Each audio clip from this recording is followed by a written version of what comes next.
Hi, it's Grandpa from Grammy and Grandpa Read, and today's book is The Octonauts and the Sea of Shade.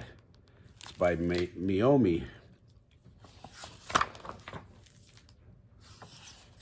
You guys like the Octonauts? I know they're a cartoon on TV, so they're pretty popular.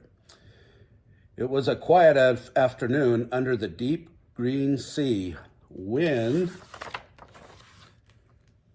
Captain Barnacles was writing in his log, Professor Inkling was enjoying his high tea, Dr. Shellington was polishing his clam collection, Peso Penguin was practicing the piano, Tunip the Vegemale was baking a cake, Quasi Kitten was chewing on some yarn, Dashy Dog was playing basketball, Tweak Bunny was...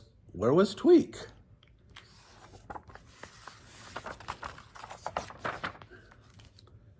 The Octonauts rushed down to the Octopod headquarters and found Tweak in a panic. Something awful has happened. I was napping under my favorite tree when the cool shade disappeared. The crew looked around, outside, inside, upside, and downside. The shadows everywhere were indeed missing.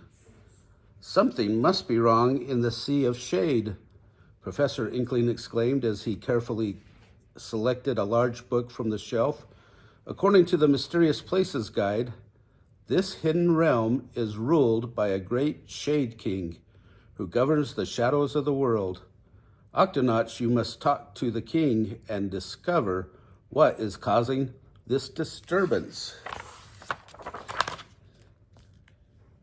But how will we find him? Quasi Kitten meowed gruffly. A very interesting question, Professor Inkling muttered.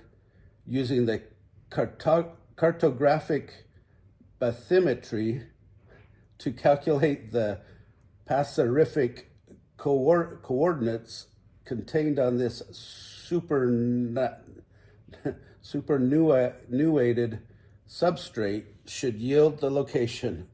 The befuddled Octonauts stared at Professor Inkling. Follow the map? Prepare to launch. Dashy called over the speakers. The Octonauts packed up their supplies for the long journey ahead. Tunip made the crew a fresh batch of kelp cakes to eat along the way.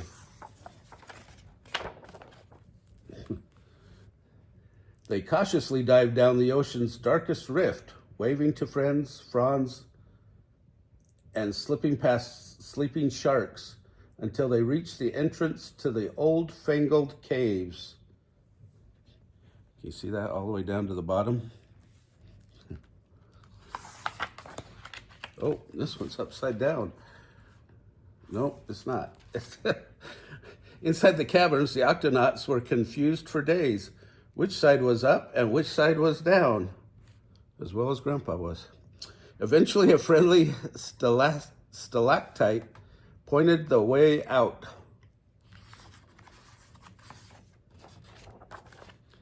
After their rocky experience, the Octonauts surfaced into a world of gray. Is this the Sea of Shade? Peso asked in dismay. The world looked very bleak, and the crew noticed shadows hiding behind plants, lurking in corners. They seemed sad and afraid. This place needs some cheering up, Barnacles declared as he pulled out his accordion and began playing a happy shanty. In the warm glow of the ship's beams, flowers blossomed and leaves turned wonderful colors. Curious shadows slowly came out to watch. The lights and music reminded the shades of the outside world where there were lots of things to see and do. They happily followed the Octonauts as they traveled deeper into the sea. Finally, the Octonauts came upon a vast thicket of black thorny branches that twined and tangled in all directions.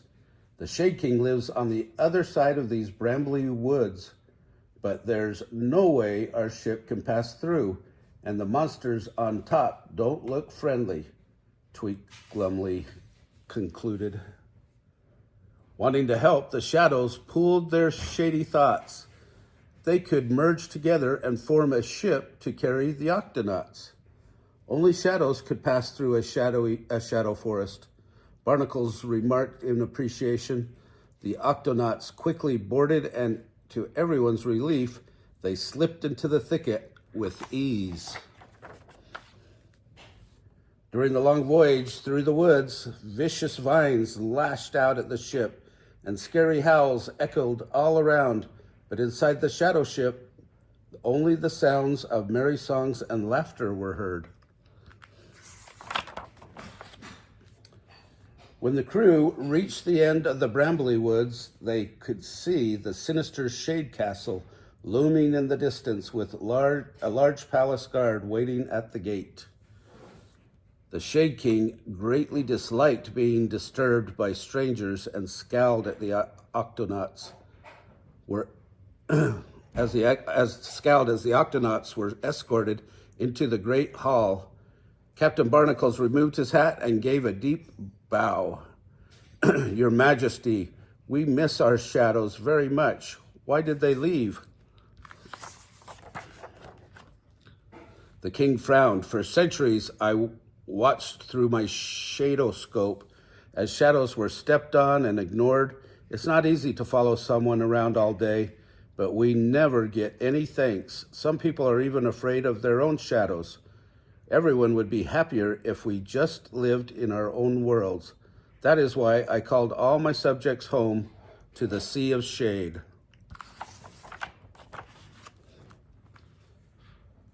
Please look again, Peso pleaded. Everyone is so sad without any shade. We've learned that how important shadows are. Please let them come back, Your Highness. The Shade King grudgingly peered into his shadowscope and was surprised by what he saw. He turned back to his court only to see glum faces looking up at him. The shades missed their friends on the other side, too.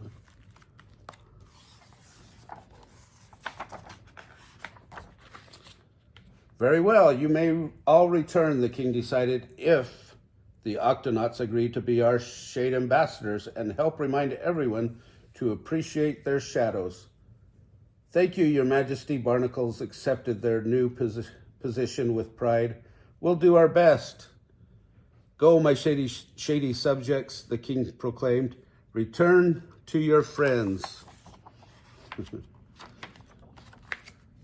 That night, everyone enjoyed a big party to celebrate the first ever Shadow Appreciation Day. The end. Hug me, I'm shady.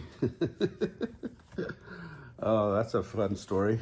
Well, if you like that one, remember to smash the like button down below. Give us a big thumbs up. Subscribe to our channel of Grammy and Grandpa Read. And watch the playlist for animals and the playlist for Royal. Have a great day. Thanks. Bye.